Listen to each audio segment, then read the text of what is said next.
Hey guys, how's everyone doing? Hope you're doing well. Thank you for tuning in once again. Thank you for joining us.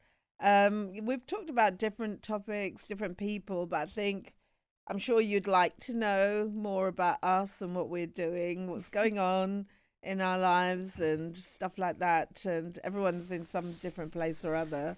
So I know these two, like with renovation process and house buying, all of that stuff that drains money out your pocket. New stresses unlocked in life. New stresses unlocked in life. New adulting.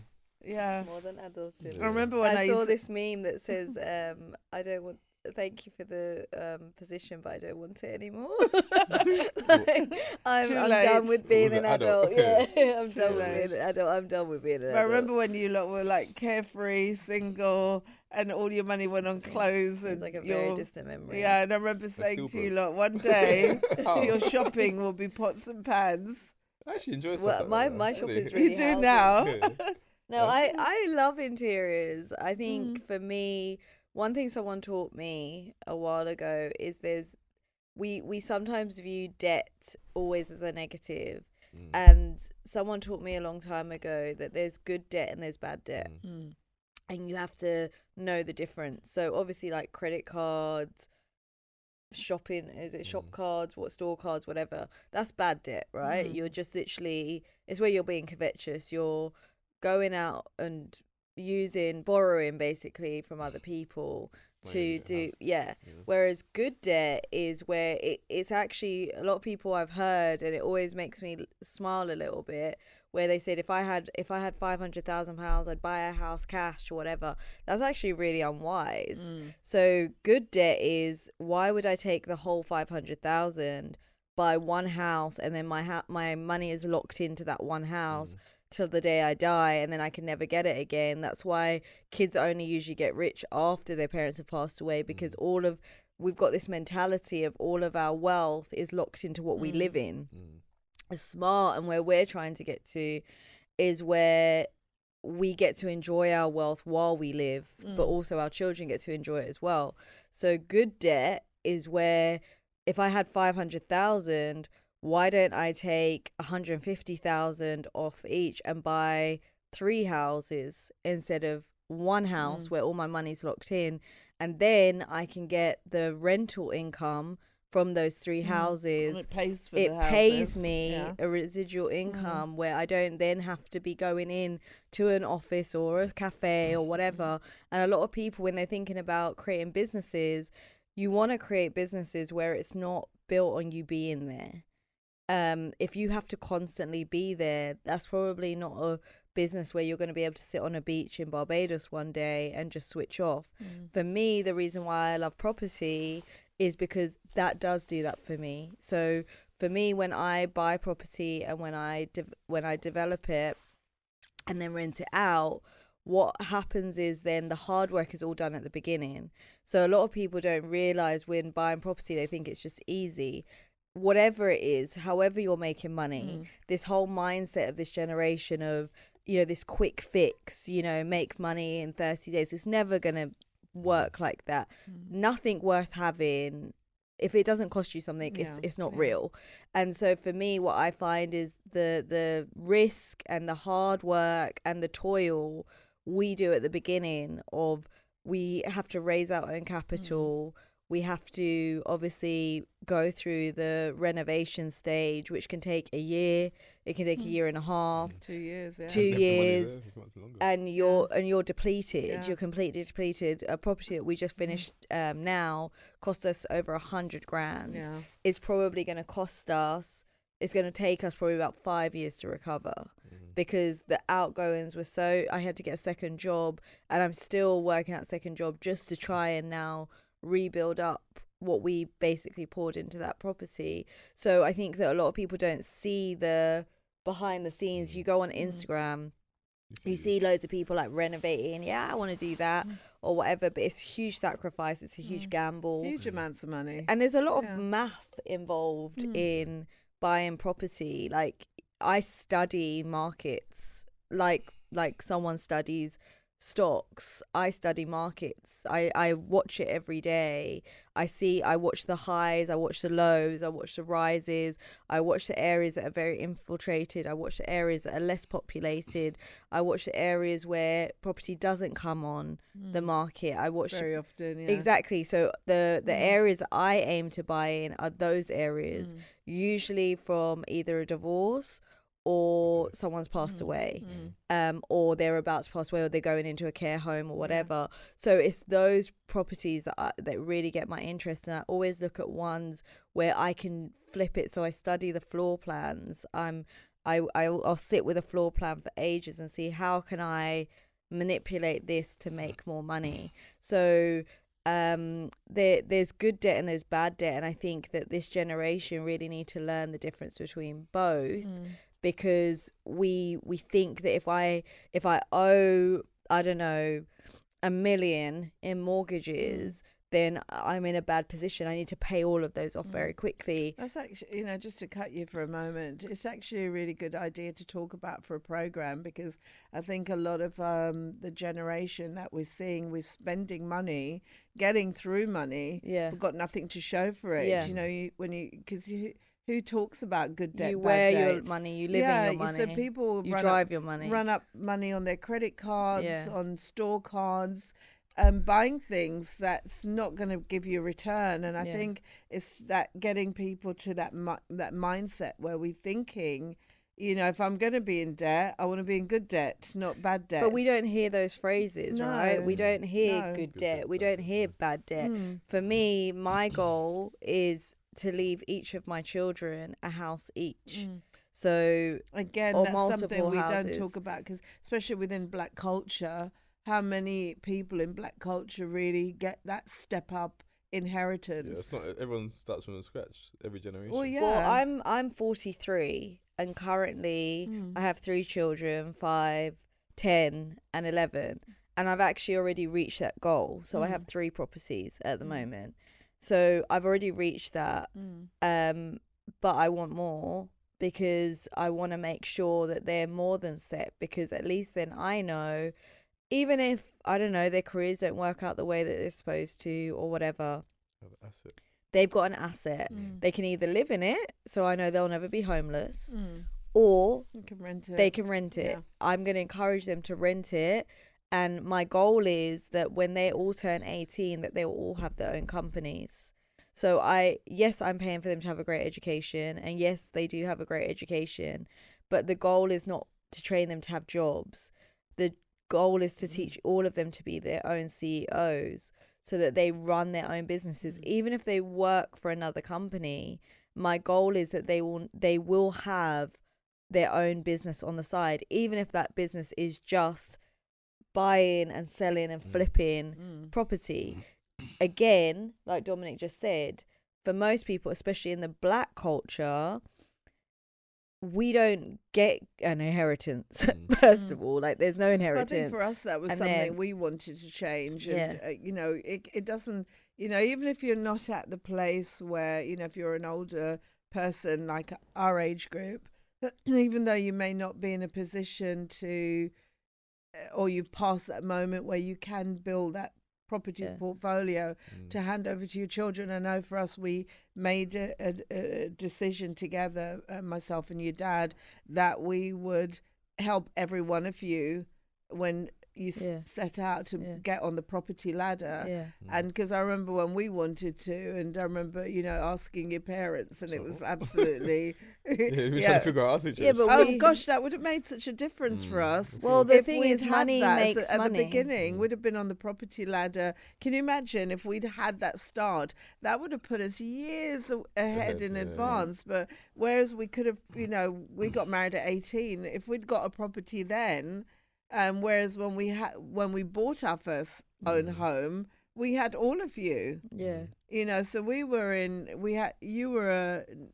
bought it before you were born. So we were around, the 30, which is still a good age to buy property. But we could have had a property at 18. Here's a deposit. And back then, properties, I think my parents paid like 2,000 something for their house. The Yeah. property was still low. It's not stamp duty now, boy. Yeah, but then the It's thing crazy is, what the prices are now. but the thing is, one thing people have to understand is money makes money, right? Yeah. So you need money to make money. That's the Mm. irony of it.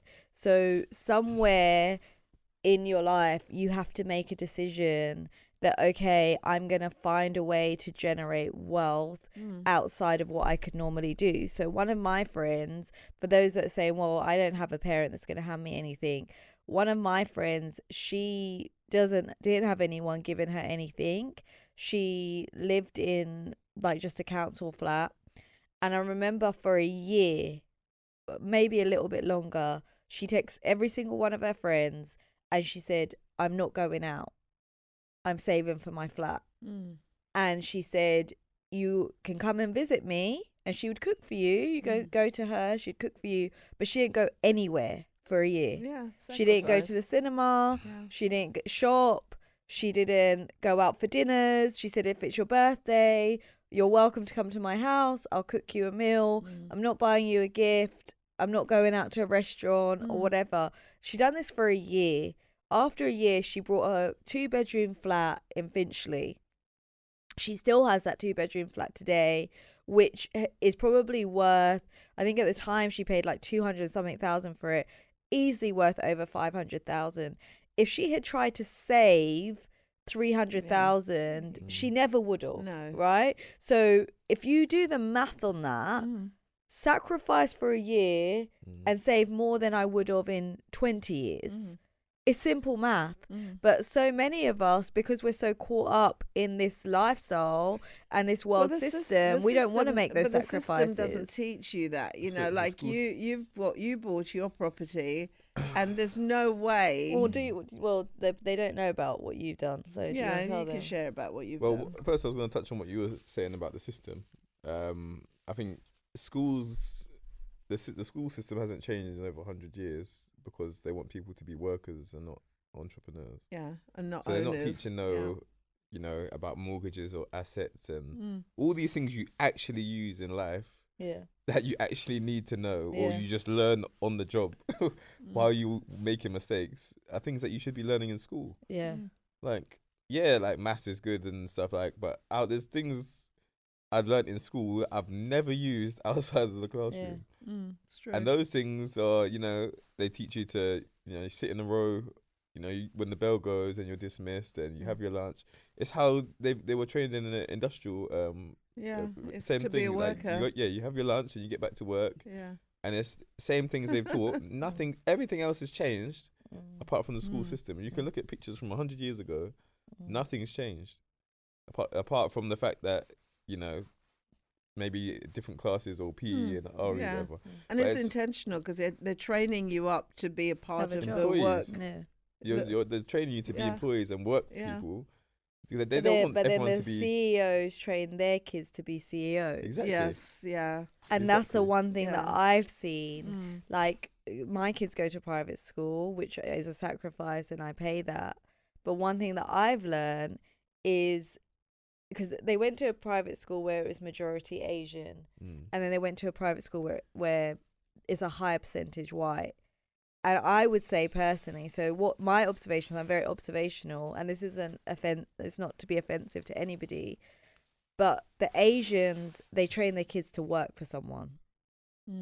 So all of the Asians in my kids' school were like either accountants or doctors or whatever.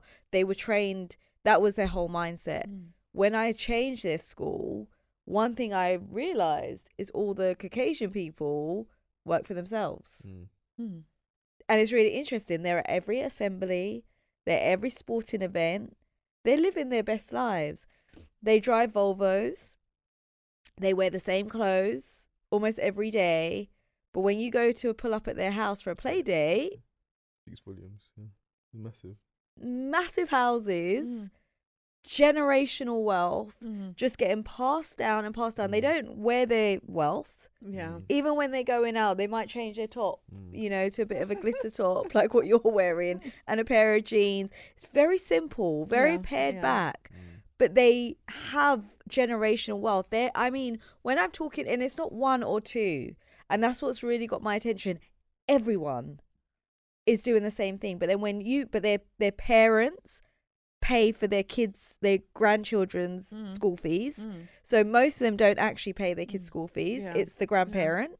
So they guarantee that their next generation after their generation are private schooled. Well, we did that with our first grandson, who's in university now. This is what I'm saying, but that because was they understand that it's going to take a minute for their kids to get into a position where they're able to have that level of wealth. And then can you see how it just keeps on passing? Because then their kids now have time to build their wealth, and then they will pay for the next, skip that generation, the next generation. And so they're keeping it all in to make sure that is being passed down. And it really taught me something, because these people are not working for people. These people are the people that people work for. So they get to go on the holidays every single, it could be the Maybank holiday, it could be Easter, every single holiday. But you know what? They don't pay for hotels.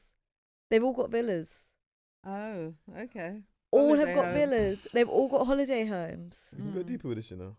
I'm telling you now, the black culture and how they destroy the black culture are missing it. Yeah. Listen, you're going on holiday and spending, come back, you're 20 grand short because you've just spent it on holiday.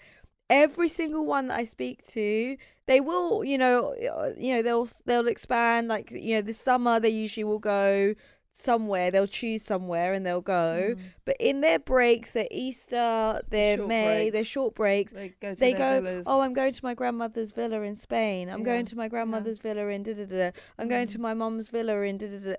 Every single time. And I'm like, these people are onto you're something. right, because it's like my hairdresser, she's really young. And because I was trying to figure out, how did she get up so far in her property?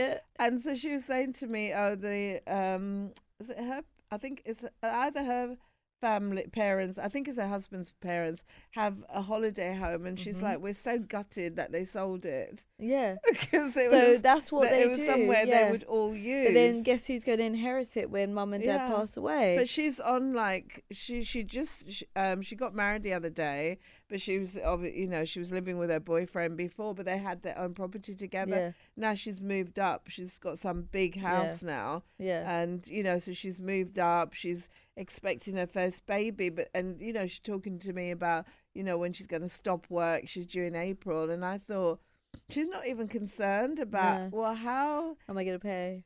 Are we going to pay the mortgage? And I've I'm no longer on the the work. She's like, I'll come back maybe for a few days, see how it goes. Few days a week, see how it goes with the baby. But it is that generational wealth, and it's that culture thing. And for us, it was important that was something that was passed down, at least in our family. But that's what I'm saying, that unless there's a generation that are very intentional with flipping that thing on its head and going, do you know what, I'm going to make the sacrifices for my generation. So if I have to work 2 jobs, if I have to work 3 jobs to make sure that it's different, fundamentally different for my kids. But so many, we're very comfortable. Like, we're also a very entitled generation. We don't want, like listen, if it pinches too hard, we're ready to bail. Like, we don't want to work hard. We don't want to travail. We don't want to sacrifice. We don't want to sacrifice. We want the nice things, but we actually don't want to get out of our beds. For me, I don't need to sleep if I know there's money to be made. That's the thing. It's that hustle where are you looking and what you're seeing? That you don't always have to be hustling. It's like training children. If you do it right in the beginning, you have to put the hustle in somewhere. Yeah, but I'm hustling so that Maya, Kayla, and Ezra don't have to hustle in that way. They will still have to hustle. And I think this is where the misconception is. Yeah, we don't want to take it all away from them. This is where the misconception is. No, but this is where the misconception is, that if I build this empire for my kids, then they're going to be spoiled. They're going to be entitled. They're going to squander it. They're not going to know what it is to hard work. No. This is what I'm saying. You build an empire and you teach them to run the empire and increase the empire. So the idea is that, okay, I'm handing you 6 properties. I expect you to hand your kids 20. Does that make sense? That's a hustle. And this is what I'm saying, that with Caucasian, a lot of Caucasian, wealthy Caucasian people, where they're getting it right is they keep expanding. So it doesn't decrease. They don't squander. Exactly. They reset and then they add, you know. So and what's that thing that you put it under so that you don't trust? Yeah, you put it in you a know, trust. so it's secure. Get text from, It's secure, and it's just but also learning all put the those houses things. in your kids' names. Yeah. As soon as they turn 18, transfer the house or put them on the mortgage. Don't wait till you're, you know, on your deathbed or you've passed away. Yeah. There's nothing to stop you from putting your kids have to be on your mortgage for 7 years before they are exempt of any tax, right? 7 years. 7 years. Okay. So just put them on from 18. As soon as they turn 18, put them on your mortgage. You know that whatever happens to you, whenever that is, your kids are on your mortgage. Yeah. So they're not going to get taxed for it. It's their house. Depends what kid you got, boy. Kids might try to sell that while you're in it. Yeah, well, I hope we're Everyone's raising. Well, you I hope know we're what? raising We kids that just, wouldn't do that. On the news, we saw that on the news last week. The woman that killed that her woman that parents. killed her parents. Yeah, She poisoned, I saw that. That's poisoned so her bad. father. That's- She did the crime back That's in 4 years. 2019. Yeah. Lived with their I dead know, bodies in the house. Yeah. They only caught her last year because the GP Said that they're alerted not the allowed police coming because to- obviously, you know, they send out, you know, reminders that, you know, it's flu season, come in for your jabs. Maybe that couple jab used to ain't go gonna in help regular for their jabs. So, yeah, she poisons her father. She used a hammer and a knife on her mother. Yeah. That's She's all. wrapped her mother up in a sleeping bag and stuffed her in the back of a wardrobe. What did they do And to her? she's living in Was the it for money? Was house. she trying to get money? Yeah. She was using the money. Yeah. She got through 100 and something thousand. She blew through. Yeah. She was still claiming their 100,000. You killed pensions. your parents for 100,000. Yeah. That is not a lot of money, you know. No, but when the police came, she was like, "Oh, I thought you'd come." Yeah. She's She like, was like- cheer she's up, like- cheer she's up. like- You got the She's She's bad like, "You got the guy. bad guy. I know, I saw They're upstairs. One's there. One's there. She's not all there." But for me, Would you be all there? You've been living with your dead parents for 4 years? she's Probably not checks there. on And them too. also the smell. Like But how the do you smell stop would the have been smell? horrendous. Yeah, but she's probably put something there just to like. It depends if she built a wall. Oh, around she it. said they said she built a tomb. That was for the downstairs dad, for not the for the dad. mum. The mum was in But- the wardrobe still. Yeah, In but the she probably don't wardrobe? open the door to the Yeah, room. she put Between 7 the jackets and the wardrobes in skirts. there. No, but she probably doesn't go in the room, so Mm. the smell is like she's in a Dead. sleeping bag and she's wrapped her, bunged her in the back of a wardrobe. That door's closed. Probably never entered. I mean, the flies and the maggots and everything, But you disgusting. walk past that room every day. Oh my know. gosh, like, I can't even imagine that. No, But the thing is, for me, going back to so what we're hopefully talking you about, don't have any kids left. No, I'll kill you first. You better kill me, because if I find out that you're trying to kill me, see what happens to How did you. you find out? They didn't That's what they know. do. Well, you're coming at me with a thing. You While you're better get it sleeping. right. Yeah, but they you were better old, get it so right. Yeah, they're yeah, like, yeah. No, Here. She may have no, attacked- she was awake. She Yeah, was but looking out the window. What? she was looking out the window. My mum was looking out the So window. she came at her from behind. Yeah, she came at her from behind. She obviously knocked her Listen, in the head with a hammer. I'm gonna know if you're evil. Well, I'm Yeah, gonna but know what you if do? You you're kill your evil. child? No, but you're not coming in my house. If you're evil like that, you're not coming in my house. Listen, I'll love you from a distance. If you're evil like that, you're not coming in my house. What you say? How I would you know your I child? would, because I know. Yeah, but there's With my difference kids, between like evil- like my you can Kayla, talk in right? hindsight. No, Kayla, I tell her already. Kayla can be very diva-ish when she's ready. I tell her, I said, "You're that nonsense. That attitude is nonsense. That's not cute." Like I'm not delusional with my children. I know when they're being like Ezra today. His attitude just doesn't want to do his work, didn't want to do his writing. I said, you better fix your attitude before we get to that door today at school. Like you can't be starstruck with your kids where you think that, you know, the glory just surrounds them. You've got to look at your children with that and open then your child eyes. being about to murder you. But Dominic, you can't just have your child murder you one day. The child must have been evil from time. Sarah. Dominic, there's do you know a what child it that's is not- to murder your parents? You telling me that they don't know? Some parents, if they're honest, they're scared of their children for good reason. Yes, but that's not always the case. But you know what it is? You know what it is? They could have lost their job or they have this debt and then all of a sudden that option is the only option No, to get the she money. was in debt. She had all But these the debts. age That's what I'm gap, saying. because Exactly. she's what, in her 30s? Yeah, they were old. And they're Oh, old, she was Yeah. so old. She was older they than that, boy. probably didn't see. I doubt that they saw that coming. You know, the parents are in their 70s, right? Yeah. So I doubt that they saw that coming, because you wouldn't, they're probably not even like aware of her like that. I don't know the previous history. Where was she living before? Did she come in like, oh, I'm going to take care of you now? But some kids are devious, and So devious. parents don't More always than see devious, it.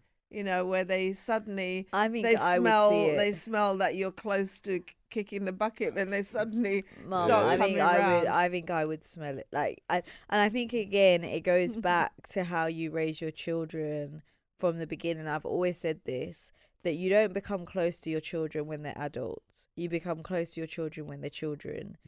Culture is developed from a very, very young age. We But the whatever we're majority of doing. people No, but don't we're get close we to their are kids no, but when they're every little. but we are teaching our children every single day culture. We're teaching them tradition. We're even teaching them their heart or whatever. Even down to, right, she was in debt, so she kills her parents. I guarantee you, we can't obviously interview the girl. I guarantee you, if you go back to her childhood, that thing was in a small stage where she coveted and she wanted, and there was an indulgence There's given. always a child that's going to be But that. that's no. But what I'm saying Which one is is it? that Huh? you. Which one is it? No, I'm just saying there's always You got there's four. Which always one is it? but that it's great talking, okay, having this relationship, but most of us didn't grow up with that. Mum, You Mum. didn't okay, But- speaking for myself, we didn't have.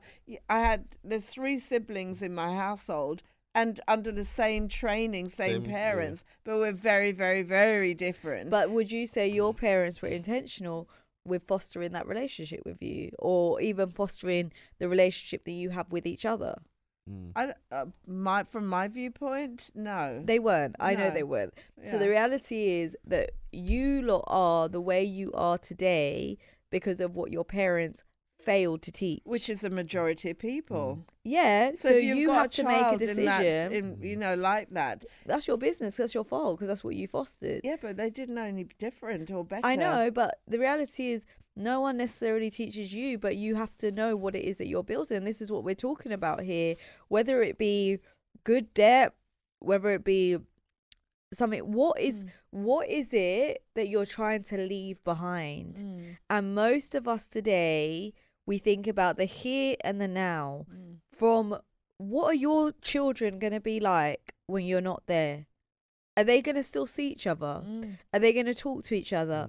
Is the minute that you pass away, are their relationships going to be fragmented because they were built around you as opposed to around a family network? All of these things, you have to be intentional with it. It's not enough to say, oh, well, I was never taught that, so I'm not passing it down. What are you going to do? When you and Dad were in wherever you were gallivanting, they all came to my house. You were out of the country somewhere. You're always gallivanting somewhere. You lot came to my house. Yeah, but we fostered. Oh, we fostered. Do you know what I them. mean? We're on Was that a holiday. month ago? Yeah, well, I don't know. You lot destroyed my house. Whatever it was. There's so many kids everywhere. Well, we had the barbecue outside. Yeah. Well, Okay, no, okay. that was just a random one. You came before that as well. No, but we've I'm been saying- intentional about fostering. Yeah, but this is that. what I'm saying. Yeah. That we would also, if you and Dad weren't here, we would have to be very intentional to maintain that. Where okay, right, we usually go to Mum and Dad's house. Okay, they're not in the country. Are we just now not going to do anything? You know what? Let me put a lamb in the oven. Let me put some chicken in the oven. Tell everyone to come. Do you know what I mean? And so I think that it's that thing of like cousins. Are they going to grow up knowing each other, or are you going to keep them to yourself and then turn up when it's someone's birthday, Christmas? This is strange relationship. Yeah. This is what I'm saying, that we've got Well, to no wake up. relationship. Yeah, but It's we've no got to wake relationship, up is because it? this is for everybody. Yeah. Like, what are you fostering? This thing where it's me, your dad, and the 3 kids. That's great, but what does that look like when you're not here anymore?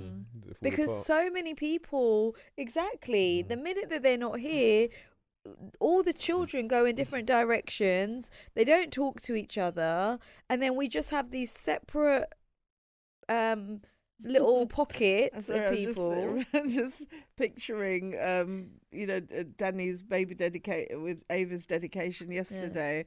It was a Case and Roman. That was Mika and Roman on I the was at floor. Mika Rolling laying on the floor, Oh, was it? on the stage. I was like, they decided to was it holding hands or something to Rolling them? about to go.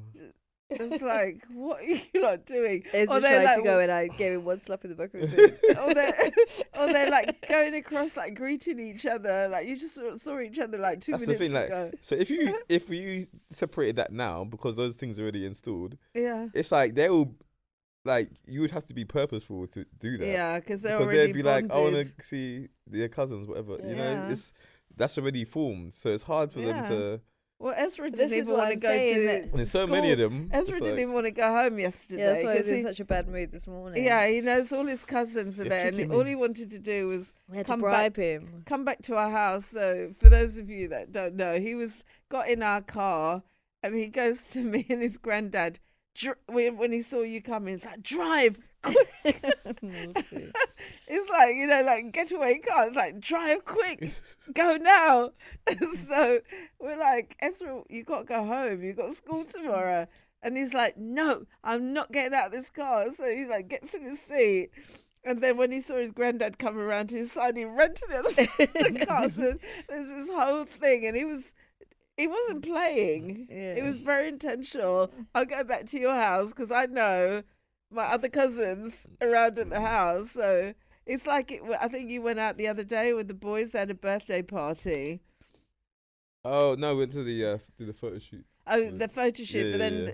the weekend before, he comes like Oh, every yeah, weekend yeah. now.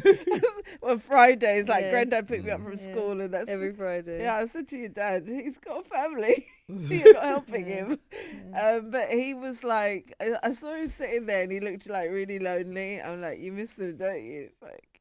Yeah. It used to be like, oh, this is too much. I don't want brothers. Now, But this is what I'm He's- saying. yeah. So when they imagine them lot, when the youngest is 17, oh gosh, do you know what I mean? Like they will go on holidays together. Yeah. They will go shopping I together. still wish I had. They that they won't need Yeah. any friends. Mm. There's so No. many of them. Do you know what I mean? Like like I actually said to Jason, we're gonna have to Yeah. buy Ezra a 7-seater car for his first car because he's gonna. Who buy them are all you a bus. leaving behind? Buy a Like, bus. no, Literally. but who is he leaving behind? Yeah. Like, who do you say that you're Yeah. taking, and whose cases are gonna stay? Miko's not gonna stay. that Like was another Luca's not gonna funny stay. thing. Roman's not gonna stay. Noah's not gonna last stay. week we went to leave to go to church. So, Ezra's in our car. Luca jumps in. Then Case jumps in.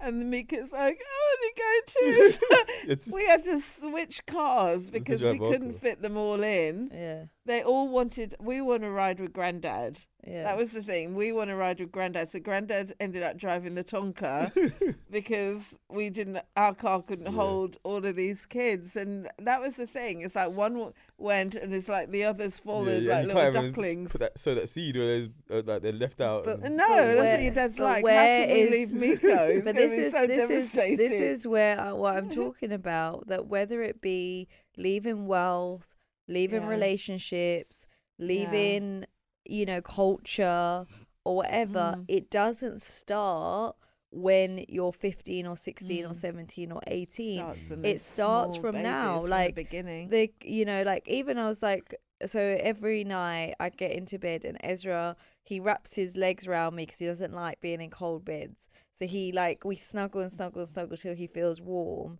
and then he'll like roll over, and then but it's obviously been warm because I get into the bed with him, and then I pray with him and I sing with him or whatever, and then he goes to sleep. And I thought, this is gonna be so nice for his wife. Like he's never gonna have an issue with She's gonna cuddling. be like, Yeah, right. She'll be what's wrong like, with- sing to me.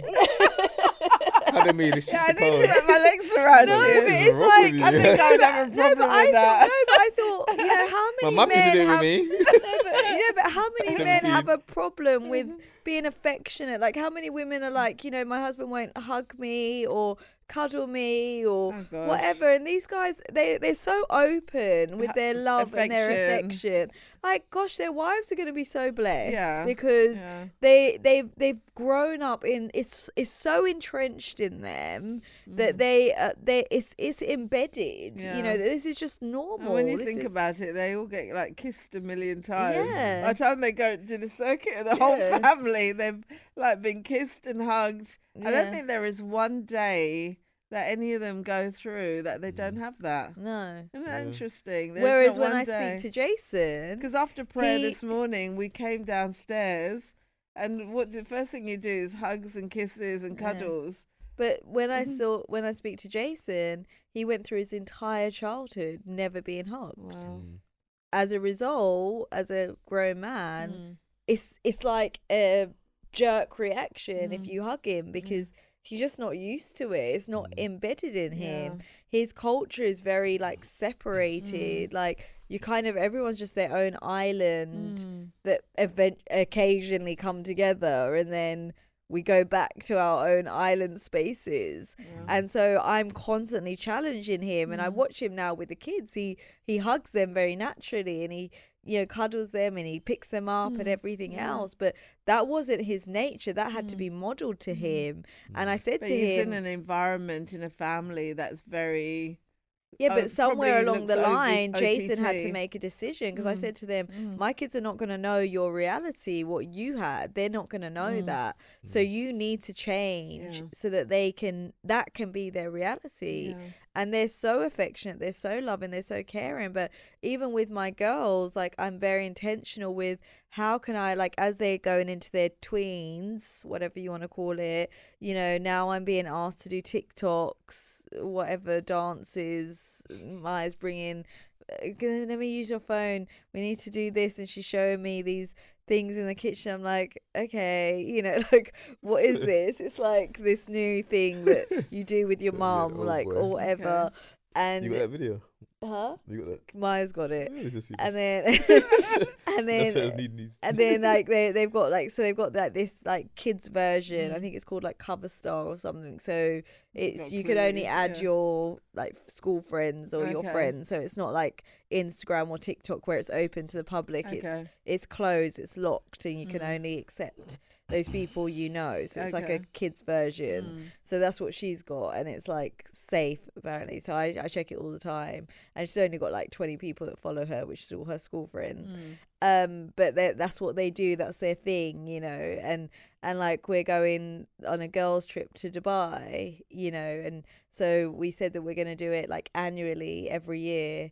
And Mompo from South Africa, you know, Mompo, she's going to join us, because she was like, what a great idea to do with Rain, where her daughter, where I can do a girls trip with her every year. And what is that? That's fostering that relationship. So when Maya and Kayla now are 23, 24, it's not going to feel abnormal to go on holiday with mum. Do you get what I mean? Like, it's those kind of things. I'm sure, Dominic, you're doing certain things with the boys that it's not going to feel foreign to do those things. Does that make sense? Some families can't even go on holiday with each other. You know, you lot, when we used to when we travelled on our own, you used to call it child abuse. Because like, leave us behind. And this is why they're big. You still feel like it now. Still feel betrayed. It's like a reoccurring theme. You lot get very excited with it now. You don't travel like once every other month, at least. Anyway, Dom, you didn't finish telling us what you're doing. We sidetracked. Okay. Well, I've got to be strategic with this, because I'm saving most of it for the testimony. Okay, go on. But we did complete on our house on Friday, so we technically homeless. Yeah. We're in the transition phase. So you completed on the sale of your house. We sold our first house. Yeah. Now, which we was in two minds with when we started the process, because we kind of was, do we try to keep our house? Yeah. And rent it out, or? But because of the amount of children we have now, it's in terms of what we could borrow and the size of house that we sort of need. It's sort of a thing where, and the house that sort of came up is almost a no-brainer what we had to do. so yeah, we accepted an offer in May, and they actually allowed us to sort of hold off until we found our house, until then we sort of started the process. So yeah, felt weird though. You know, you're clearing out your house and all this. Literally took I me. guess the first one has memories. Yeah, essentially, we've Yeah. had all our children All in the that house. kids were born Yeah. there. All the boys were born in Yeah. that house, so it's like, and I think Deesh and the boys left like the week before. Obviously, I left at the same time, but I was going back and clearing like the last bits. And when it's empty, I'm just like, oh. What was that episode in Fresh Prince? The last episode where it's just the last one in the house and it's empty. It's like, oh wow, I wasn't like emotional, but I was walking around. I was just thankful for all the memories you had in like each room, and literally as I'm going in each room, I'm seeing all the memories. Like, it's just it's nice to even be able to have a home that you create those memories in. We've got the thing where we mark their height. Yeah. As well, on the wall. I was always supposed to do that. I've never done that. Yeah, we do. Like We always bring them in and we put the date on it. Yeah. It's always interesting to see them come back. And like even in Forum Square where we've got, and I'd say for you because you're in the building stage, we got them to, while they laid the concrete, before it dried, they put their hands in. Yeah. And we wrote their names and the date, and we went back to Forum Square the other day, and all the leaves were over it, and we and they remembered. They ran outside and they were like, "We done something here," and they pushed all the leaves away and they put their hands on top, and it was like, it was like this was Ezra's, and Ezra's hand was so tiny. It's just so lovely. It's really really nice. Even like from our childhood, like the houses we lived in, I can literally go back to those like memories and remember things that happened in this house, like you know, like the old Brook, we lived there, and I remember these lot getting beats in that living room. Well, not me, I didn't get beats like that. Beats. Not like Misha. Misha But not was even so that, sweet. but just like any beat I got was because of Misha. Yeah, probably. Yeah. That's another episode. But it's just those memories you have. It's just like, you know, you think they're too young that they'll remember things, but it's like there's things that they'll always remember in those houses. So, but yeah, we're in the process of the next house, which is a complete renovation house. So, Mum and Dad allowed us to crash their house for the meantime. But again, this is what I'm going back to. Even being able to do that. But that's, again, this is what I'm saying, that because you guys have made certain steps, you have a house that's big enough to take on a whole family. Literally. And a lot of parents would charge their children to stay there, whereas or not have them at all. or not have them at all. End up having to pay for a Again, hotel. going back to the relationship, you know, but because the relationship was established, you know, the motives are right, and the picture is bigger, difficult. it's not strained. You know, this is for a season in order to help them to get to the next stage, which is like an 8-bedroom house, right? Or 7, yeah. 7-bedroom house, which is incredible. For a second Imagine house, for the boys now growing up in that home. And so it's all of these things that allow for progress. And I think that we need to get to a place, you know, and memories. Because I know for us, it's like, it's an opportunity again to build more memories with those children, because they are remembering a season of living with Gammy and Granddad. Because they've never had that. When does that happen? Yeah, well, so Maya, Kayla, and Ezra have had that too. They've had and Ashley said that. Yeah, so the only ones that haven't is Roman, Noah, and Ava. Yeah. So so your kids, you guys, we lived there for 2.5 years. But how many years? 2.5 years. How many was it, Mum? Wait. She didn't remember that. What number would you have said? How many? Mum was going to say 5 years. Was it? No, I was going to say 2. I thought I knew it was around Mum 2 said years. it already? No, but you know, but again, it was just being there. Well, Ezra was born there. No, but it was Literally. Ezra was born there, but it was being there to help as parents, you know, just to help with that transition until you got on your feet. You were moving back from Australia, so it's having, yes, you had a property there, but pretty much starting from scratch. Yeah, we had to start from scratch. And just having that, not have to worry. It was one huge thing you didn't have to worry about. Because I remember when we had moved to America and we came back and we were looking around for a rental. and it was so disgusting Well- what was out there. We looked at so many, and it's like, I'm not sitting on that sofa, I'm not sleeping in that bed. It literally looked like these people that were Squatters. renting picked up the furniture off a skip. Yeah. And so we ended up asking my parents, who had a very small house, had a 3-bed, and we're moving in with 4 children. But it wasn't the same. It wasn't, they seemed okay, but you just never felt like at ease, like yeah. So we were very conscious, and it was only, we were there for 6 months because we still had a 6-month let on our property. yeah, Thank God we had our yeah, house still. So the tenants had 6 months left, Yeah. because it was an annual. Yeah. And they'd wanted to stay on, but we were like, no, we're taking the property back in 6 months.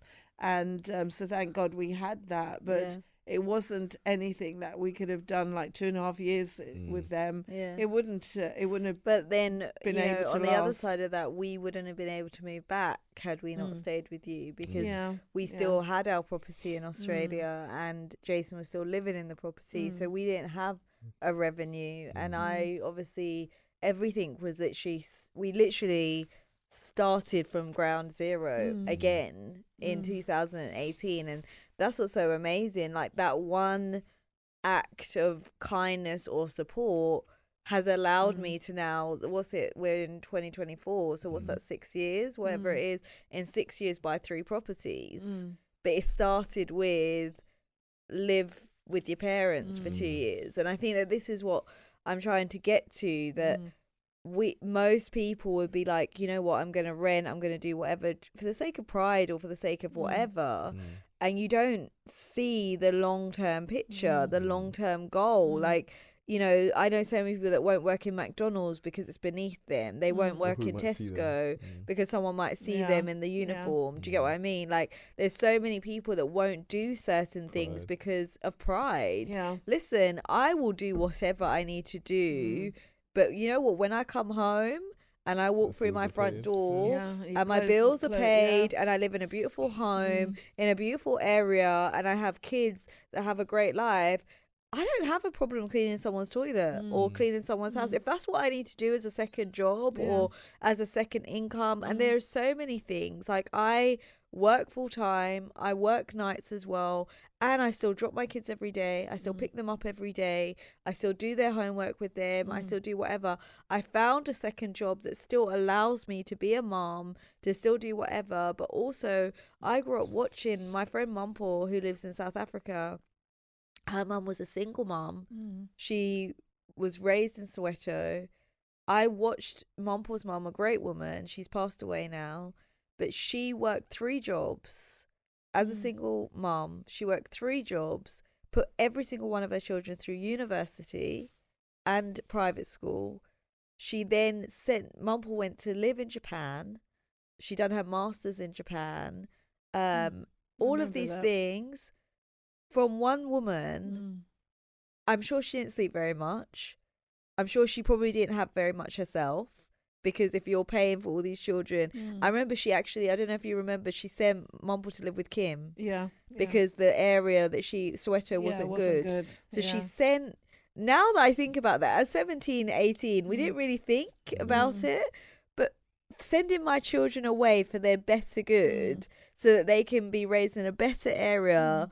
She must have missed her so much. Do you know what I mean? But now as an adult looking back, I've got so much respect for that woman. And sometimes when I'm like, this is hard, I think of her. Because look at Mumpor now has all the opportunities she's been given. It's because of her mother. Yeah, yeah. Because of one person's sacrifice, how incredible, and so I just think that we just need to start thinking beyond the here and now and think, even as if you're watching this and you're 16, 17, 18, I wish that I'd thought longer term. Like you said, we were young. You could buy 4 pairs of shoes in one shopping trip. You could buy 5 bags in one shopping trip. What were you paying for? You weren't paying for anything other than yourself. You indulged in yourself. I wish I'd gone back and actually, instead of buying 5 pairs of Gucci shoes, save that for like 2 years and buy a property. Does that make sense? And I think one thing that they said is that Caucasian people have conversations about money with their children consistently Yeah. before the age of 7. Oh, well. Before the age of 7, they talk to their kids about money. Black people, a lot of black people that they interviewed have never spoken to their parents about money. How crazy is that? Yeah. They've never had a conversation about money with their parents. So there's no relationship with money that's ever spoken about. Well, yeah, well, Yeah, we there's had no we had knowledge of money. conversations No. about money. It was like you're running up my light bill. You know how much this That's costs? as far as it went. You know how much this costs? You know, You tell them like you got bill, like you pay a you bill. put on That's heating it. like you're paying a bill. Those are the conversations That's the money we about had. money, yeah. But there was no intellect or knowledge about Yeah. money or how to invest money in Or how the to black you community. look after money. It's I work, I get the money, it goes to here. I work. There's no like yeah. way to set up money or Yeah. money saved here or Yeah. investments or ISAs or long term. Like there's none of that. Yeah. That's all this sort of a newer generation thing where it's, Yeah. you have to go out your way to learn these things or Yeah. do little courses or you speak to people that know about money. Yeah. Their knowledge was, I have to put food on the table. That's as far as it went for them. Yeah. you know? Yeah, it was Yeah. putting a roof over your Let head. alone thinking to making leave money sure- behind. What? Yeah, was it? Some of them are intentional because I remember this black guy that I worked with. He was an older gentleman, and we were talking. This was, gosh, I hadn't had you yet. It was way back, and I think Danny was just like a baby, and I was working at this company, and he lived in a council place. So I said, why don't you think about buying it, and then you've got something to leave for your kids. He's like, I don't want to do that. Yeah. I mean, I'm like, why? He's like, I'm not going to leave anything for them. Why would I? Yeah. And I just could not. And mentality, I was yeah. shocked at his attitude, and I was really surprised. I was taken back. So he would rather, because he doesn't want to leave anything for his kids, Yeah. live in a council property. And I'm not putting that down, but he could have afforded Yeah. to The bought long-term his goal. own home. Yeah. But he was more focused on, I don't want to leave anything Yeah. for them. So he would rather stay where he is just Yeah. because I just did not get that mentality because, Yeah. I guess both of us, your dad and myself, our parents owned their own home. So that was already in us that Yeah. rental was only ever going to be a temporary thing. Well, you're building someone else's wealth when you're Literally, renting. Well, yeah. paying someone And your to- dad has always said this. He said, that you can never say you're wealthy till you're an owner. Yeah. You must own, and even within the church, it's something that he teaches and communicates all the time. Well, about let's owning. clarify for anyone that's watching. We're not talking about owning. You got to know the difference between an asset and a liability. So anything that depreciates in value is not an asset. So, for i.e. example, cars. yeah. Yeah. So a lot of people think, so Jason's friend done that. He got inherited all this money. He went and bought a car cash, Yeah. 30,000, but he had nowhere to live. Yeah. He's not got a house. Till now, he hasn't got a house because Yeah. now he can't save that money again. That's not an asset. So you have to know the difference between an asset and a liability. If you Unless drive it's a it out, classic so car or it's a yeah, car so that there's goes up in like value. jewelry, certain watches will go Yeah. up in value. Like certain things, if you invest as pieces of art, there's certain things that will climb in value. There's certain things that we Usually decline. cars are not. So clothes.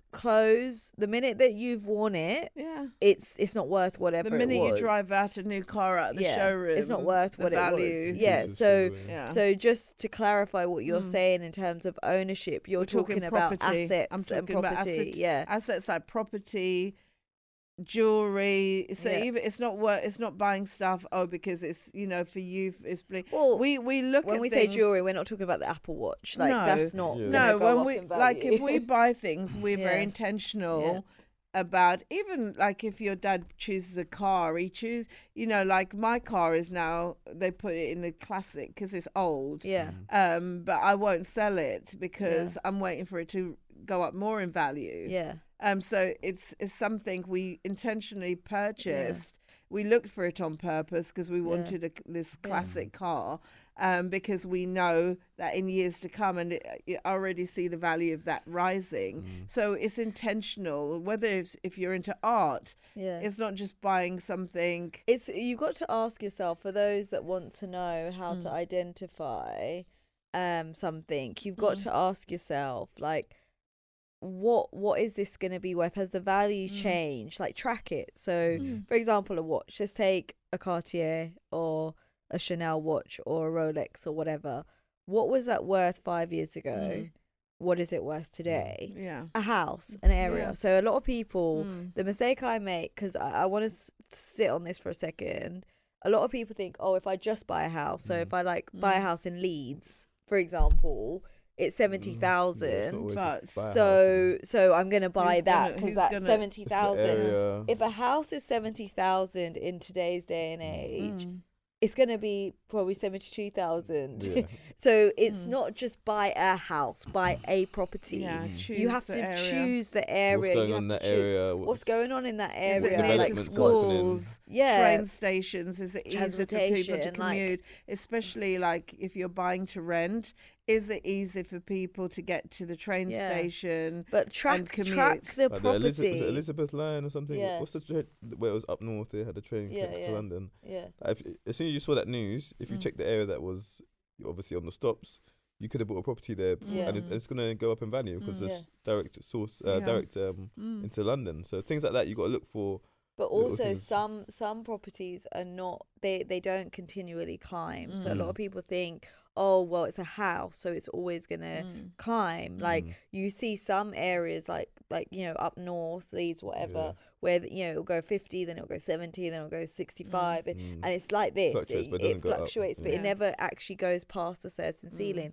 You're gonna be waiting a really long time to see a return on that. Whereas, say for example, you take, I don't know, an area like Finchley in London or whatever, you know that a house that was in Finchley 10 years ago versus now is a lot more money, and then also like if you look at houses versus flats, when you're talking about a flat, it's not freehold, it's leasehold. So as that leasehold goes down, the value of the house goes down. So that's why I always buy houses, not flats. And freehold. And then freehold, it's always got to be freehold and things like that. So I think that all of those things are factors that people need to consider. And if you don't know, ask. We could probably do a property podcast one day, but there's so much in it, that you need to, there's a math to it, there's a science to it. It's not just going and buying a house randomly, just putting a map and then wherever your finger lands, like, and also are you going to be able to get to that property? So people buy a house up north where it's 2 hours to get to. Yes, you got it for 50,000 or 70,000, you see it but once every 4 years. you only get to see it every 4 years. Do you know what's happening with the property? Are you able to maintain it? Are you able to look after it? All the properties I own are within a 7-minute drive from my house. I mean, when we when we bought our property up north, I mean, I'm talking like 50 miles outside of London region. When we bought up there, we'd done some research, and so we knew the area was growing. So it's worth taking the time to research an area and go to the area. We went to the area. We done our homework. We knew the area was on the up. Or they say go at night, go on the weekend, go on a Saturday, go on a Sunday, and then you'll see the neighbours. So we picked a property, and I think at the time, I can't remember what we paid. Is that 60 something or 80 something at the most? What's that for? For the house, it was 4-bedroom, semi. I think it was a semi, 4-bedroom semi with double garage, and we paid about 60 something or 80 something. It might have been 85. I think it was about 85,000 we paid for that. Isn't that incredible, right? 4-bedroom house for 85. From there we never intended to stay, so it was to take, we never settled. That was never going to be our forever home. It was, and that's what some people don't realize, because like my parents, it was like first house you bought, they stayed there till they died. But it's so like when you're so scared of losing something, you just hold on to it so much that even like in the Bible when it says the guy with the talents, where he buried it because he's so fearful of losing it, or it's like that's what that generation was. It's like, Yeah. okay, we've got a roof over our heads. We can't lose it. Yeah. Yeah. It's not like, okay, let's they were try get scared to do Yeah. anything that Yeah. would take on more risk. debt. Yeah. Yeah, but or it's not risk. just that generation. That's what I'm saying. This generation's doing the same thing. Yeah, but in terms of, I think where those like mum and dad's parents came here, where they Yeah. were just so It's so hard. glad to yeah. be here, and you know, like this was like almost the end of their journey Yeah. in terms of, okay, we made it. Yeah. Like granddad then was working in then they America just to come settled. here. Yeah, it's like Yeah. this was the Well, end. it was We the same thing arrived. with your dad's Yeah. family. This is a They destination bought for Yeah. them. they bought that house, and they only sold it because like, oh, we want to move back. Otherwise, they would, and you know, it was a really bad move for them Yeah. as well. They sold their house because they wanted to go back to So- the Caribbean to retire. And not taking into account, and you know, his dad would go back all the time because they still had their The house home there, that yeah. they had in St. Vincent, so he would go back, the father, to supposedly to do renovation, but his mum never did. Yeah. And so she never wasn't, you know, she was a housewife. She never worked. She left everything to him. So she never got a chance to see how are the people living. How is that going to work? Just living on Us the memory moving of when moving you was back. there. So when they went back, everybody else had advanced, Yeah. and so when they went back, thinking they weren't going back with much, and I guess as well when you're thinking.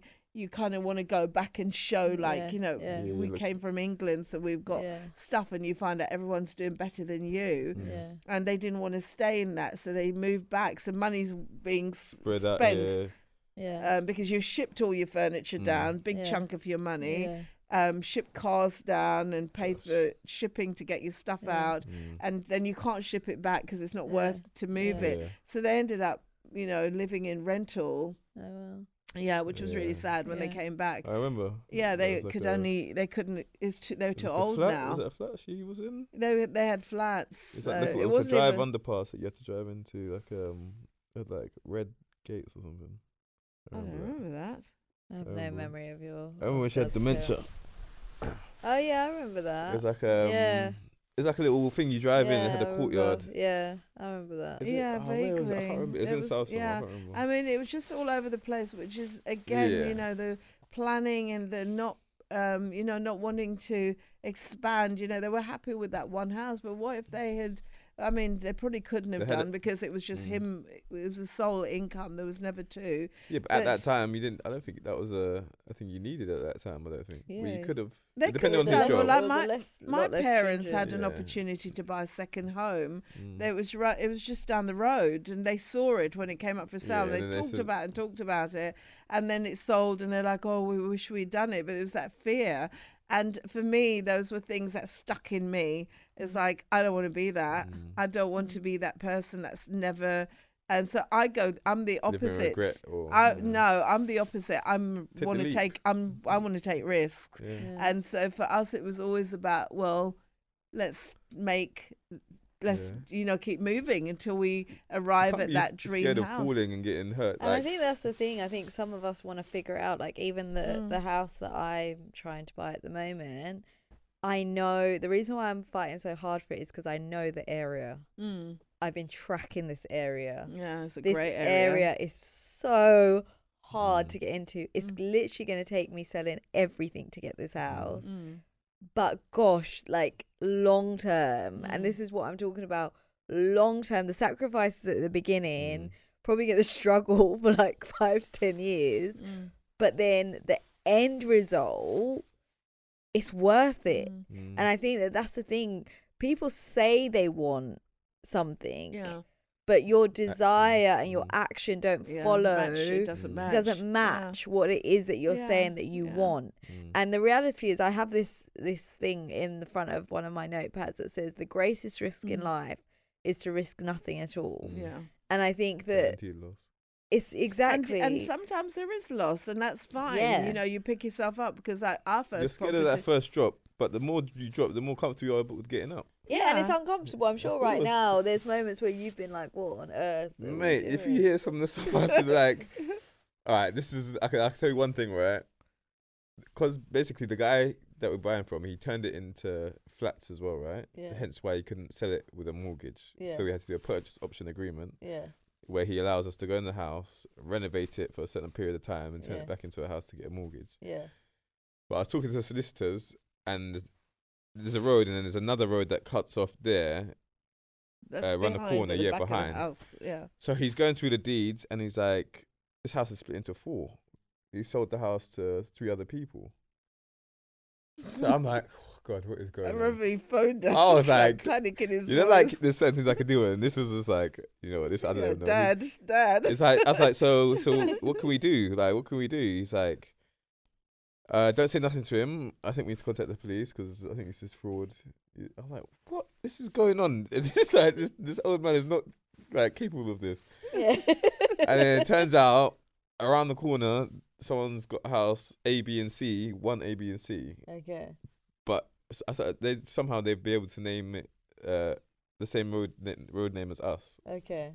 So, because it's like, I'm looking at the deeds, it's like, so this one's sold for 700,000. This one's sold for, like, no one's buying these flats for 700,000. It's like 1-bedroom flats in the house. Yeah. So I'm digging the solicitors. So I find this stuff. I send it to him. I was like, okay, these are the houses. Like, because it's like random names, like all these different people. Yeah. I'm googling the people's names. One's like actually a solicitor. Oh, wow. One's like they all to do with property. So I'm even thinking more now. Like, what's going on? Like, is it like people he knows? Or... And I find out it's other houses behind, and I look at the land deeds, and it's got where the squares is, and I see where the roads. I'm like, oh my gosh. So obviously, before that is like, because he saw it split into 4, but he didn't see the name, so he's thinking, "Oh, this that can be a complicated thing." So we'd have had to pay this just like 3 times the amount we would have had to. Yeah. But now, obviously, we see it's different properties. It's a lot more straightforward. It's like even just the stresses. That's not even That's really. what I'm saying. Like, I've literally Heart palpitations. like, my hair's gone grey. Like, I'm thinking about the money I've spent. The bills like, are in there right literally, now. like the stress of the last 3 or 4 years of renovating is not for the faint heart. There's times where I've literally just jumped. You know, like it literally feels like the equivalent of just jumping off the top of a building, not even looking and to what's underneath just you. waiting to see like. Hopefully, I'm gonna land. I'm coming. And like even Jason, he's like, "You literally gonna give me a heart attack." It's he was hard. like, No, but that's why I always time. say to people, don't judge people. Don't be so quick to judge people, whether it's on things like this or anything in life, because you don't know. And that's why for me, listen, if you want to hate on me in the next 10 years when I've arrived, that's your You don't know the business. journey, innit? They just I see the end remember the result. one, the last property we brought, Jason and I fast. Let's just go to an auction. We've never been to an auction before. Yeah, Don't you know are the fast. don't know. You don't know how to do Don't know how auctions. to do You don't know auctions. fees, Whatever. nothing. Jason tells me to hold the paddle So thing. just waving it out Whatever. like, So I'm size. I'm holding the Size. paddle. No, I wasn't. So then I'm holding the paddle, and we're waiting for the property that So we I want. got a question. Come With the on. paddle. So then Jason's sitting next to me. Never been to an auction before in our life. This is the So first fast. time. You didn't think to like test it out and just Well, go? I don't know. watch, So, you know. well, She obviously, picked up a we paddle. brought at this point we brought 2 properties, and obviously with the normal way of buying property, everything's done on completion. Like, so all cash, everything's done on completion. So I'd already started speaking to my broker and saying, we want to buy a property. Can we afford it? He told us what we could afford, whatever. So I was like, fine. Okay. So sitting next to Jason, they start, okay, they say the name of the property, and it starts like, do we have a bid? So Jason goes like, go on, put your hand up. And I said, what? And he said, put your paddle up. And I said, why? And he said, you got to put your paddle up and tell them you want it. So this is the conversation we're having. You know, So so I'm you don't need a mediator. so my heart starts beating. I'm sweating like. I put my paddle up. This guy starts bidding against us. Oh my You God. gotta know And like the I'm cap like, that you're willing to yeah, spend and on I'm that like, property. oh my gosh, just like do it again. Jason's not the one to take to them. This is what I'm saying. So my heart's like beating so fast, and then they're like, it's yours, and then they write down your number, so you got a What's number on your mine? What paddle. did I do? So I'm like, I would honestly, run out of that place, I actually felt like I was gonna pass out. So then they take you straight away to Yeah. a room. Take your give us the details. This is funny- like honestly the funniest. I don't even know how I didn't like wet myself. So then they take us to a room. So Jason calls you lot. We got it. So he's on the phone. Hi mom. Hi dad. Yeah. You know, cheering. Whatever. It was like cheering. So he's sitting next to me cheering to you guys. So the lady's like, so how would you like to pay? So I said to Jason, We listen. don't got no So money. I had to, we got no money. I got a mortgage we principal. we pal. Let me see how much you're gonna do on credit card. I said, so we didn't have money on the credit card. So then I said to Jason before we went, I said, can you read all this paperwork and And make you sure didn't. that you know? So he said, yep, it's no worries. All you have to pay is £1,500. So I was like, fine. So I was like, we can do that. That's fine. So I had £1,500.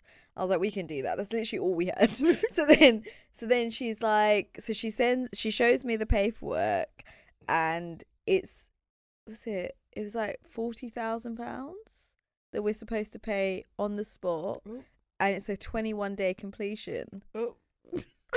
And apparently, like, once you bid, it's like actually an offence. illegal, Like, it's illegal for you to back out. Yeah, because people would So do then that all the time. She shows me the paperwork, and Jason's there on the phone to you lot, like, oh my god! Like, get off the phone.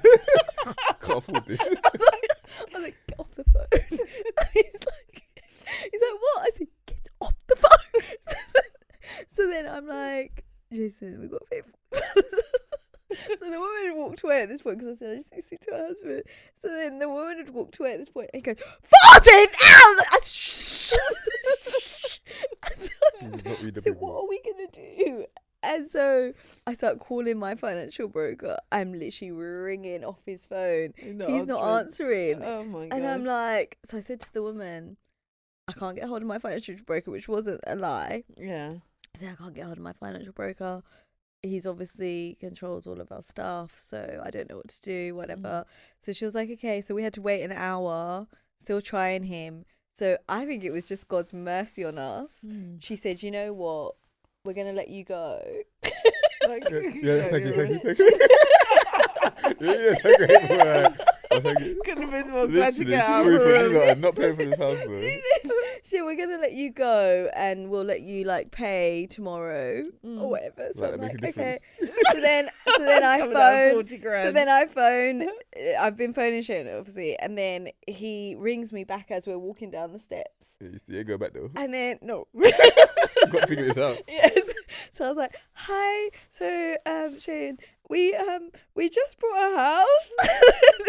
So I started explaining to him, and he just kept to saying my name over and over again, Sarah Jane, Sarah Jane. I said, "Why do you keep saying my name?" And we, by the miracle of God, Shane like negotiated with them, whatever, wow. but we ended up settling in 21 days. Oh, wow. It was mad. The stress. Why? We didn't have anything in place. People go We with didn't have a cash. mortgage. Cash buyers. We didn't. Yeah. This is what I'm saying. No one told us this. Yeah. So I was thinking at the time, like, it's fine. Like, you know, by the time we complete, the mortgage will be in place. Everything.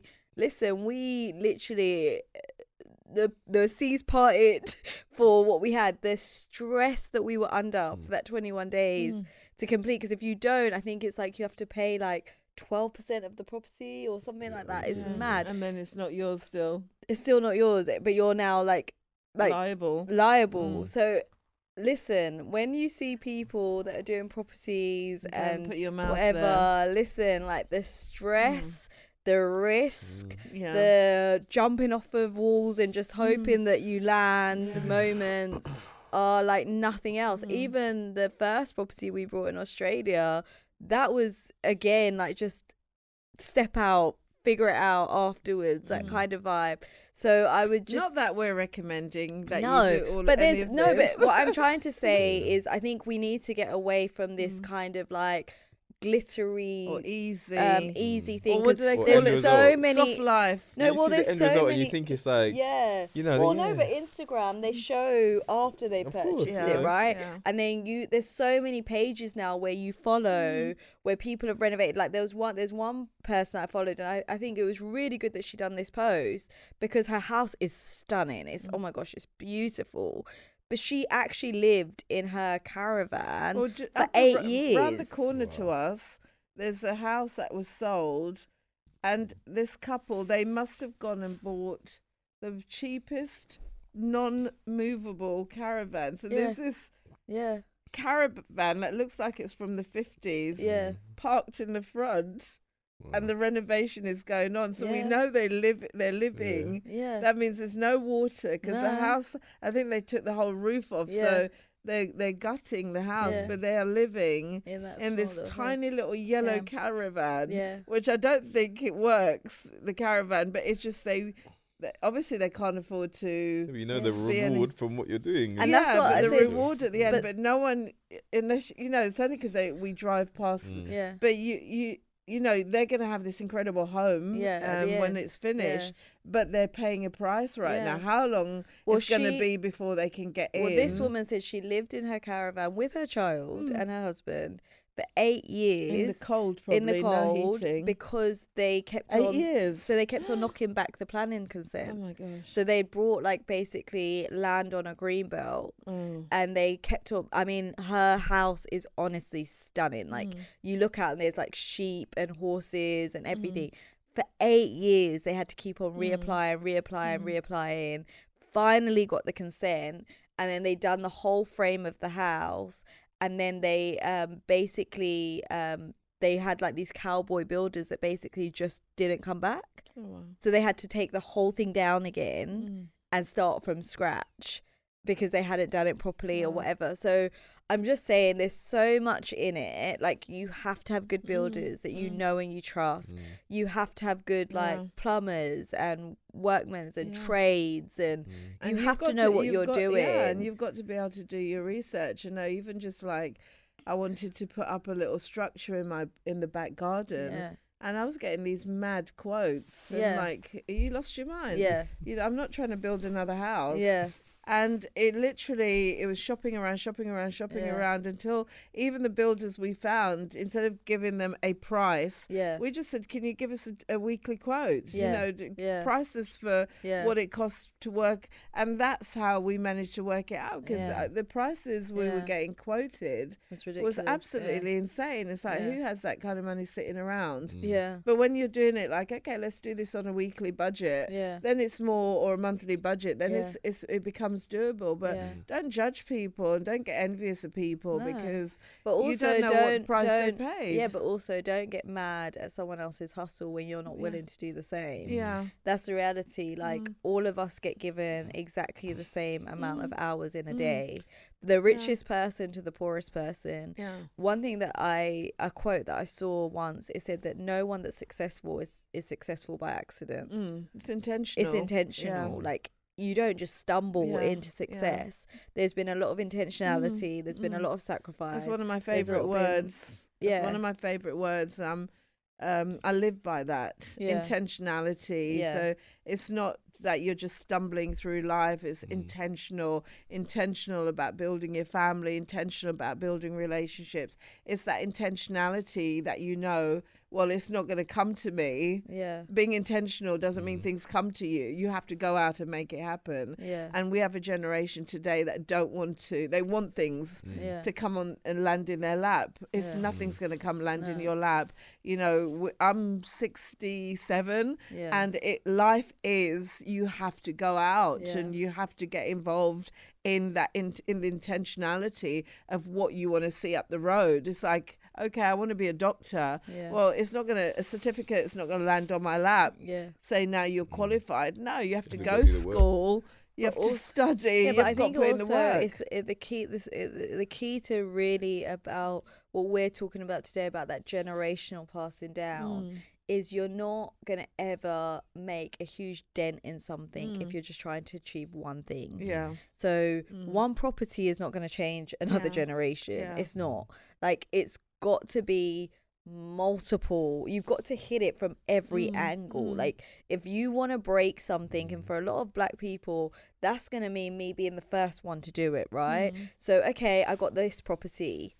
now start thinking about the next thing. Does that make sense? So for Dominic, after this one, Now okay, we can it's actually gonna buy investment right properties. now. really Okay, in that it again, might yeah. mean that Dominic and Khadijah don't go on holidays for 2 years. It might mean that they don't go out for 2 years. Yeah, Does which that we- make sense? things we But done. then, okay, at the end of that 2 years, I'll be able to buy. And the difference is when you're buying an investment property, what's nice about it is it doesn't have to fit all your kids. Do you get what I mean? It doesn't have to fit your life. It doesn't have to be a certain square footage. So I can just buy a 3-bed that is in a good area that's going to give me a good rental income. Okay, now we've got £1,000 coming in from that rental income. Let's not spend that. Let's ignore that £1,000 Accumulate. and let that accumulate for 2 years. Right, now we're going to build. Now that might take Dominic and Khadijah 15 years to get 3 or 4 houses for their kids. But at the end of that 3 or 4 years, they've got their house, which The they're kids all living have in. something. And then each of those children have a house. Because we're talking about Psycho Girl where she killed her parents. They were living in her inheritance. That's why she wanted them dead. Do you get what I mean? And that's what most parents do. They live in the inheritance that is their children. That's why they're all getting popped off, because their kids are like, well, if you don't go, I don't get then it. I don't get it. Like, Yeah. and I'm not saying that you should do that so your kids don't kill you, but you know, the reality is that it should be where you're like, set things okay, Miko, you're 18 now. My mum and I have been paying this mortgage for the last 10 years. You're 18 now. It's your responsibility to manage it.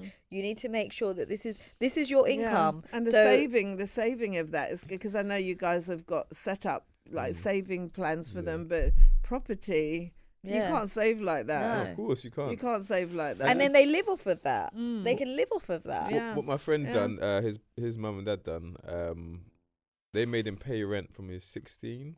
Yeah. He was about 24. But they saved every penny he gave them, Yeah. and they gave him that as a deposit for his house. Oh wow. So without him, obviously, if he just said you should save for a house, you Yeah, know, he wouldn't have. that's the money's Yeah. not at 16 to Yeah. 18. That's not a priority for you, Yeah. you know. I think that I like the fact that one, they taught him how to pay and Be Yeah, responsible. pay on time. You can't Yeah. just eat everything. Yeah, that exactly. So get, you get a responsibility, and that becomes the norm for you Yeah. from 16 to 24. What's that? Yeah. 8 years? Is that Yeah, whatever? yeah. So as you're doing that, then you have the money for your property, and it's giving you discipline as well. So I like the fact that it's not just when you're 18, here's a property or Yeah. whatever. Yeah. I think I will probably do the same. Yeah. They might not even get it straight away at 18 because But I don't know when I'm going to give it to kids. When Yeah. you feel like they're responsible. Mm. But Yeah. instead of coming to me, yeah, exactly. it's like this is what I've set up for you. So outside of the mortgage, because you got to pay the mortgage on it. So say for example the income, like outside of where you paid your agent's fees, everything else, the income is like 300, 400, 500. You might say, okay, well, you get to keep 200 of that, but you have to invest the other 200. Does that make Exactly, yeah. sense? So you don't have to come to me and ask me for money. You know that your business, because it is a business, your business pays you £200 a month. So you can live off of the £200. The only condition to me releasing this to you is that other £200 gets put into whatever, reinvest or whatever. So that could be your way of charging it back. Yeah. Does that make sense? So you pay me 50% of that because we're in partnership, right? Yeah, I exactly. made the investment. I put the outlay in. So that's my condition as your business partner. And when you get married, then I'll trade it over to your partner. Your Well, wife. depending on who you Yeah, marry, true. depends on whether I'll give the whole thing to your 50% name. share Yeah. or whether you have a 20% share or if you have a 10% share, because that might just get passed down That's to a your whole my nother conversation, grandchildren. right? Yeah, but Yeah. that's what I'm saying. Yeah. But you will always have that as a revenue stream. I think it's just really thinking like 15, 20, 30 years down the line. What does that look like? What steps am I taking today that will change my tomorrow? And when you start thinking like that, it changes the way that you think. You can be 16 and already have an entrepreneurial mind. Like with Kayla, I'm telling you now, that girl's going to be serious. Like her brain and the way it works, she's not going to work for anyone. I know that already about Kayla. Her brain is just so sharp but creative and not in the conventional way. I need to set this girl up where if she comes, because money makes money, if she comes with an idea that can actually make her money, am I in a position to invest in her business? And so many people come up with good ideas. If you think about all the ideas you've had over the years, if I think about all the ideas, it's funny how when we was raised, it's to, you need to get a job, you need to get this. It's like it's very much pushing you into the whole market of work or retail, whatever, which we've all done. But it's like, if we obviously it's a different generation now where kids are making money, millionaires of gaming. You know what I mean? So whole, in the past 15, 20 years, a lot has changed from when we grew up. But it's like, I think a lot more people are pushing their kids into entrepreneurship, and I think that's the way it should be. It's like there's no, because someone could just let you go. You could be the best employee, and the funds aren't there anymore. You got to start from scratch, and it's not in your hands. You should be able to have your career, what you're doing, in your hands and control. And I think it's always showing your kids the top of whatever it is. So, for example, with Maya, she loves art. So I take her to art galleries and I'm like, I don't say your picture could be hanging here one day. I'm like, you could own an art gallery one day. So it's like, it's a different level. It's a different language. It's a different vision. Does that make sense? It's a different vision. I don't talk to her about the art hanging on the wall. I get her to look at the whole gallery. Does that make sense? So you could own this gallery one day. You could own a gallery. You could have a stream of galleries across the world where you not only display your own art, but you display other people's art and you get a revenue from that. Exactly. So it's a different way of speaking to your children. Like with Ezra, he said he wants to be a scientist and he wants to cure people of things, which he's 5. So I don't know where he got that from. But I'm already like, okay, what do I need to do as a parent to make sure that Ezra now, I'm not going to have Ezra become a scientist to work for somebody. I need to now research and look into how do I now turn that into something that he can be employed by himself and make that a business. So is it that now companies come to him to find cures? Does that make sense? So I'm constantly, like Kayla said to me that she wants to be a cheerleader. She wants to live in America and she's going to get a scholarship, whatever. And so the first thing I done is, well, let's Google how much cheerleaders make. And she was like, okay. Because you can have a dream, right? But they're not creating. Is it going to pay you? A cheerleader earns $75,000 a year. I Googled it with her. I said, is that the dream? You're going to earn $75,000 a year. That doesn't seem like a dream I'm ready to invest in. I don't mind you doing that when you're 16, 17, but I'm not, as your business partner, I'm always going to be your business partner and I'm always going to invest in you. I don't see that as something, I'm happy to invest in it now when you're 10, but get another dream. And that's when I started talking to her about being a stylist and we Googled that. How much did they earn? Because it's taking your kids' thoughts and whatever, and how can I turn that into something that you're actually going to be able to do something viable with. We kind of went off onto the whole property thing where we were going to talk about, and we've talked about ourselves to a degree, but I guess that's a dynamic of how our family, and obviously we were coming from a generation that it was work, you know, you have to go and work for somebody. So we, you know, went down that road. But I think somewhere in raising a family, we recognize that if you really want to rise above the normal of where society wants to keep you, you have to do something different. Well, no, I think though that with our family, we're talking about our family. If you look at the very core of what makes our family, it's the intentionality. So whether it be buying property, whether it be the relationship that our kids foster, whether it be the relationship that we all hold, whether it be our relationship with God and our walk with God, whether it be our moral being and our moral center and our moral standing, whether it be the place that God serves in our family, if you strip all of it away, the center of our family is the intentionality. In everything that we do, and I think we're incredibly intentional. And I think it's been that way from the beginning, from listening to your dad saying, Yeah. I don't. If I decided as a 12-year-old when boy, when I have a family, I don't want it to be. I don't want to. That moment, It was intentional. that and he still choice, holds to what that. he didn't realize is he was putting at the center the thing that steers everything is that intentionality. Yeah. And our family is a product today of that intentionality, even down to buying property.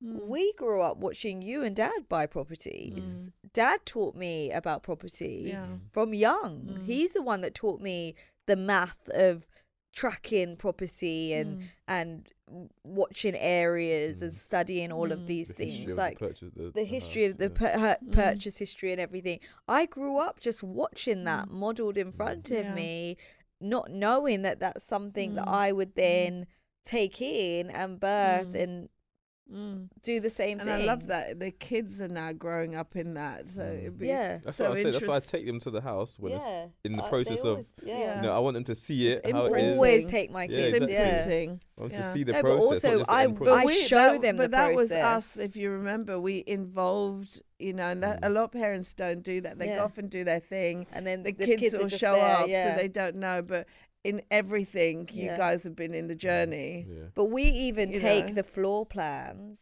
and we put it on the table and we draw what it's going to be. And the kids come over me. What they don't realize is they're learning to read floor plans. So they come over my shoulder and they're like, Mummy, is that my bathroom? Mummy, is that there? Oh, are we going to have this? Oh, we can have a gym? Are we going to have da-da-da-da? But they've just, what they're showing me that they don't realize is they've actually learned to read a floor plan. A lot of people don't know how to read floor plans. So it's all of those things where I'm very visible with the kids. Like John Mick said, come in when there's nothing there. There's not even plaster on the walls. Like, walk through it, imagine, see it with me. I show them things like but you're teaching them how to recreate it. Because one day, if I'm not here, you should be able to walk into a property in its ugly state and go, I know what this is going to look like.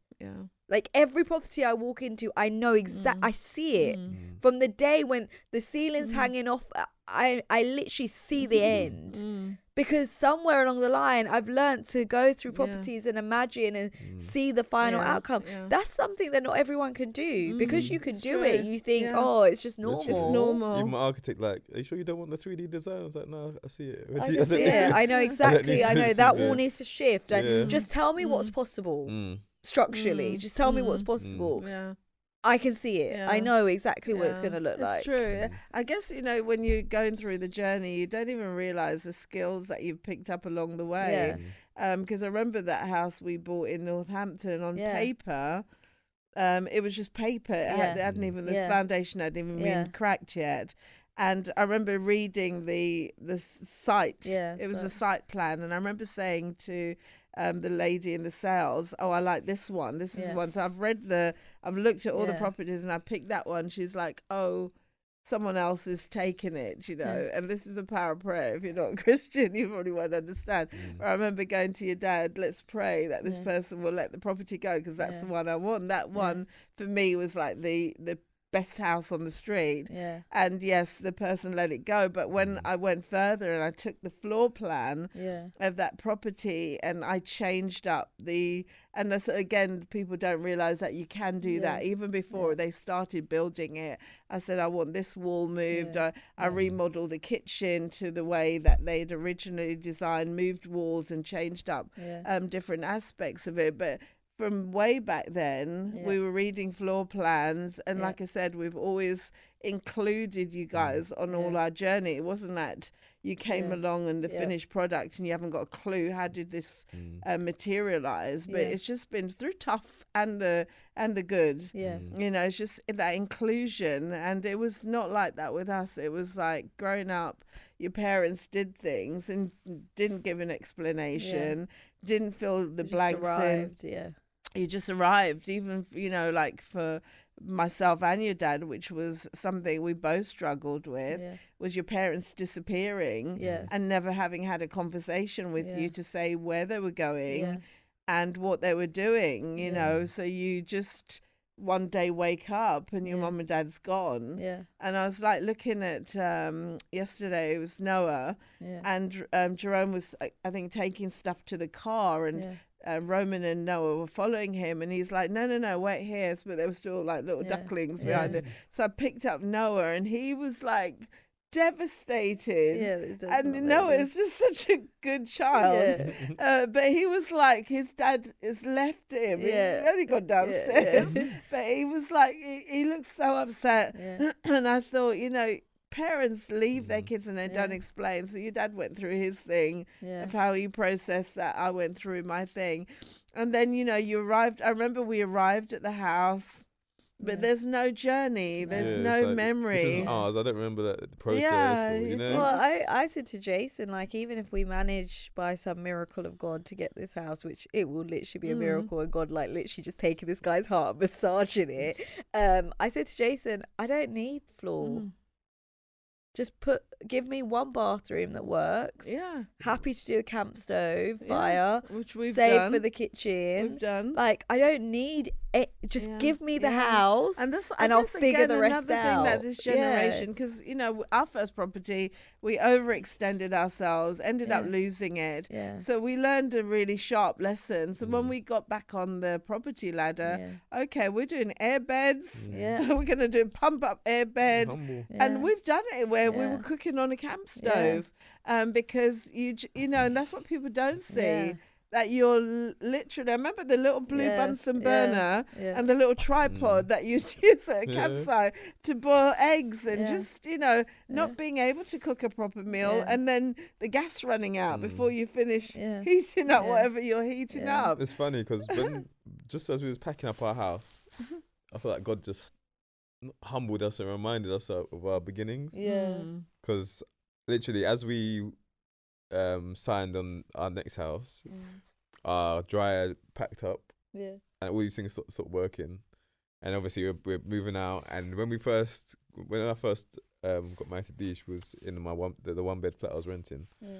And we didn't have a dryer there, so we had the hanging rack, the Yeah. clothes rack, Yeah. and I had an air bed because I didn't have a bed yet. So it's funny how we ended this house back on the air bed, Yeah. and our dryer An rack air and dryer. everything. Yeah, so I was actually laughing when it happened because I was just like, this is so funny. Yeah, let me remind you where you started before I take you to the next step. Yeah. Before you forget about where I brought you from. So Mm. I love the fact that from a one bed rental flat in Rice where we were to where we're about to go to now, it's just like, gosh, we couldn't have even imagined. Like 6 Yeah. years ago we got married, 6 years this month that we got married, and we literally have our dream house near enough by the end of the year. It's like, gosh. Amazing. That's incredible. I mean, 6 years ago, you were Mm. just like this single guy. Literally, Now yeah. you- I think that's the thing. There should Yeah. always be movement Mm. in your Yes, life, yeah. even if it's a small step. Like, Yeah. there should never be one year that looks the same as the other. Mm. It might not be that you've got everything that you want and Mm. you're exactly landing at that point It's that you want, intentionality, isn't it? but it's Yeah. that intentionality. The Yeah. intentionality will move you forward Mm. step by step until eventually you look back and you're like, whoa, Whoa. like I was just there. we were just, it just felt like, because that's the thing, when you keep moving, it doesn't feel like you're really like, traveling that far. breaking Yeah. down mountain. And this is what I'm saying, that it's not a quick sprint. This is not what we're talking Not at about. all. Like, Dominic, you've waited, what is it now? You guys have been married how long? 6 6 years. 6 years to get to this point. Mm. Jason and I have been married 13 years. Yeah. So when you're talking about, you got 3 prostitutes, whatever, this is 13 years of hustle, sacrifice, like laying down, and we're still not where we Yeah. want to be Yeah. yet. Yeah. Like, if we get this by the grace of God, if we get this house, this is going to be the first time in, well, we're going to be married 14 Yeah. years next August, that we actually, and even then, it's probably going to take us about another 5 years to actually get it to what we Yeah. really like, the Yeah. absolute Yeah. dream. So that's that, you're talking about 20 Yeah. years of Yeah. marriage Exactly. before you actually get to see Yeah. the manifestation of the fruit of Well, that's everything that's you've why I worked said for. you can't judge people or even trying to be on the same level as people, because I would say to people, I'm 67. Yeah. I've been, we'll be Yeah. married next year in Yeah. a few months. Yeah. we'll be married 50 years. Yeah, that's a long time So to build. it's a long time to Yeah. build. Yeah. And we're not going to be on the level of somebody just starting out. We've Yeah. been doing this Yeah. for 50 years, Yeah. 50. Yeah. In fact, this year is 50 years we've been together. Yeah. So we're going to have something to show for it, Yeah. because especially being intentional people, we're going to Yeah. we're not going to be at square one or Yeah. square 10. Yeah. We're going to be 50 squares along, Yeah. because we've been at Yeah. this. For 50 years. At life for 50 years, Yeah. building. Yeah, we've had times where we've fallen down, we've had loss, but we don't ever stay down. I mean, Yeah. when we lost our house, we were literally had you lot bundled up into the car. Yeah. We couldn't afford to view properties, Yeah. and we couldn't have afforded to buy one if Yeah. they said, "Oh, you can have it." Yeah. We were just immediately lost our house. We were in the car every weekend. We were viewing properties like Yeah. we were ready to afford That's it. what We I'm were, saying, that and even you losing your house, whatever, fueled in us that love of property.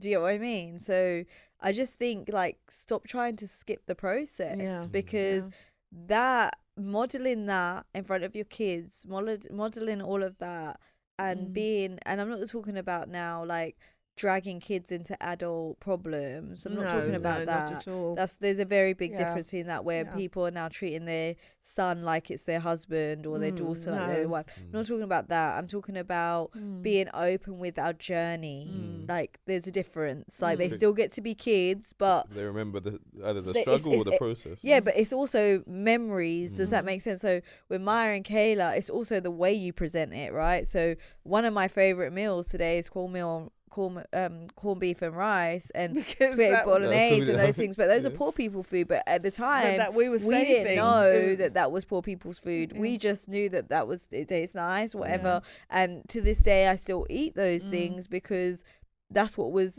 it was never presented in a negative, is what I'm trying to say. And We never even saw when it as you lot, poverty food. exactly, and like even when you lot were driving around to all these different houses, we didn't know that it was just because you were fueling your dream because you'd lost everything. Like, it was fun. Like, till this day, I'm 43 years looking at old. houses. My favorite thing to do is go and look at houses. Like, and Maya and Kayla and Ezra, they love a look at a house, like, because that's my favorite pastime. Yeah. Like, to go look at show houses and to go. I remember the what's it, that home exhibition Yeah, thing? Expo. Oh, the Ideal Home. Ideal Ideal Home. Home show. Oh my No. gosh, I We were love actually that. talking Like, about that the other day. We're like, we must make sure we don't miss it next When's the year. next one? Yeah. It was this March. year. Yeah, we missed it this Yeah, year. we missed it this year, Yeah. but we went the year before. yeah. You were, but it you wasn't weren't the there, same were though, you? because it was like you've got all these childhood memories attached. You know, you're adult and to- you got all these yeah, things. but it But wasn't it the was still same. fun. But 'cause we yeah, but had- it wasn't I the think same it as was what just I you remember. and I think it Dish used to was be missing. better. Was we? Yeah. Jason was Yeah, there. I think you guys Jerome were out was the country. there. I think it was- Yeah, because Jerome Yeah. upset the man Yeah. from the set of knives I wanted to Yeah. buy. Yeah. Jerome got into a thing with the man, and the man Yeah. got upset and started Yeah. being rude. Yeah. And your dad, like, he needed an excuse because he thinks, oh, you're just Yeah. going to lose all your fingers Yeah. anyway because you always cutting yourself. But Yeah. yeah, it was fun, and looking at the That's what I'm saying. It was a Like, nice you day can do out. the journey and it can Yeah. be fun along Yeah. the way. And I Yeah. think that for me, it's just about that intentionality of what is it that you're trying to create. And like, we're out of time, but my Yeah. last thought for anybody that's been watching this and is like, wow, like, how do I even start? I would say, like, live below your means. So, for example, if you could only rent right now, yeah, don't rent a 2-bedroom flat, rent a studio. yeah, So don't spend £1,600 on rent when you can spend £300, yeah. or And even save the better, rest. like, rent a room. yeah, And but I can afford £1,500.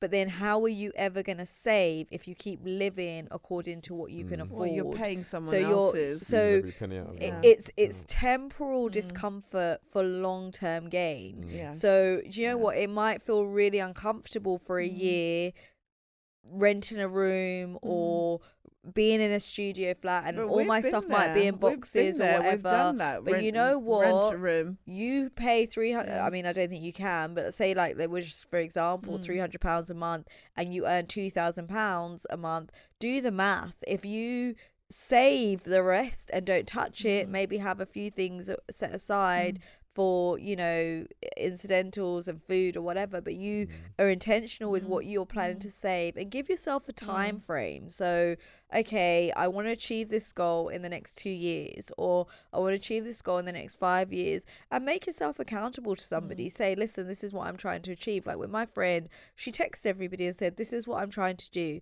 Everyone rallied around and was super supportive because she told them. Rather than just keep declining invitations. She told them. So let people know what it is that you're trying to achieve and what you're trying to do, and get yourself set up so that you're in a place of success. And even when you're looking for a property to buy, don't go to your maximum. So they say, okay, you're allowed to borrow 550, so you do 555. Like, how are you ever going to save for the next thing if you've already gone to the max of your budget? And you want to be able to, you want to be able to have we're looking at 800,000 per houses. No, but you want to be able to have you want to have some financial leverage that if you need, you know, you need to be able to take a break. Rainy days, and that's what we money. always said, that we learned from that first property. Just have some financial leverage that you're not all your money's being consumed, because then you can't enjoy it. I'm going to say on closing that when we, you know, the corned beef and rice thing came in was because we were intentionally saving. So it was like stripped back to the bone, tighten the belt. So, okay, we're not, no steaks, no fancy meals, you know, just basic meals. And then we made that decision, no Christmas presents. And it was because we were trying to get out of debt, and we wanted to get into the new year with no debt and everything. We can really start saving. And it was hard. It was actually hard not giving your kids anything for Christmas. And it was just the 1 year we had to do that, but we achieved the goal and we began the new year, and we were able to save because we're now not on the back foot. But also that's a good point, like with Christmas coming up, don't start your year in debt because you want to buy a load of presents that's going to end up thrown to one side anyway. Like I actually thought about this morning, funnily enough. I actually said to Maya and Kay, I was going to say to them today, actually tonight, that we're not in a place financially to buy you guys multiple presents this year. So I'm going to tell them to choose one that is their dream present. And what we're going to say to them is we're going to aim to get them that one present. Like, you know, the one that you really, really, really want, and just be transparent with them. Like, this is not the year to do all of that. We can't do that right now. So, and there's no point getting yourself into putting yourself under that pressure when you actually money you don't have. No, but you've got other things that money needs to go on. It's not going to be an every year thing, but this year, this is what we're doing. You know.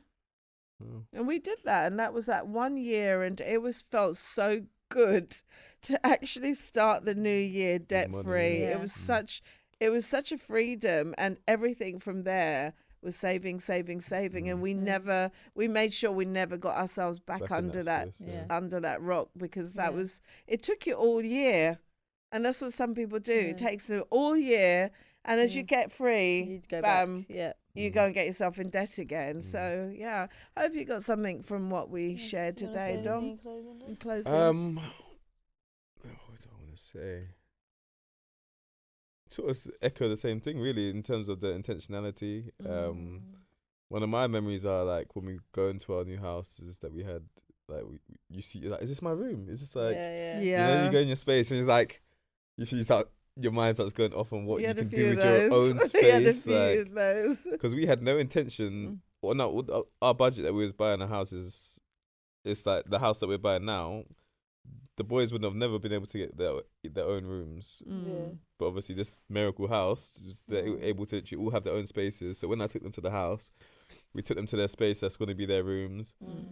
And like, that's going to be your room. It's not even got the walls yet, but it's like, is this my room? Like, all dancing around in the little space, like looking through like the little the wooden panels and stairs. They probably will end up in each other's room. I know that already, but it's like the fact that you can have your own space. It's like, gosh, like. That's amazing. Literally, that was my dream for the house that we're in now, that each of my children would have their own room. Now that I've achieved that, it's now that each of them will have their own room and bathroom. And this house would actually, that's the last thing that I said I want them to have their own room and their own bathroom.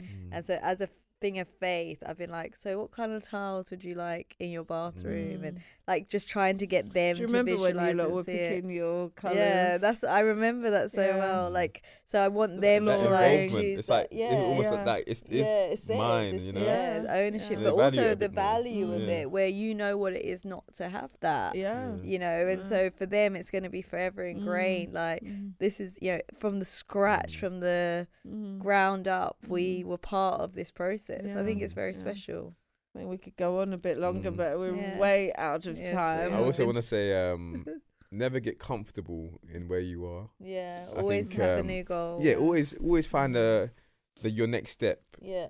Never sit down in the position you're in now. Yeah. Always look for the next step or the next leap. Always be pushing the bar. Yeah, because years will go by and you realize you haven't moved. Yeah.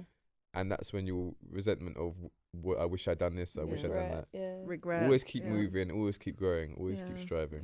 Yeah. Thank Thank you. you, guys. Thank you, guys. Thank you. See you next time.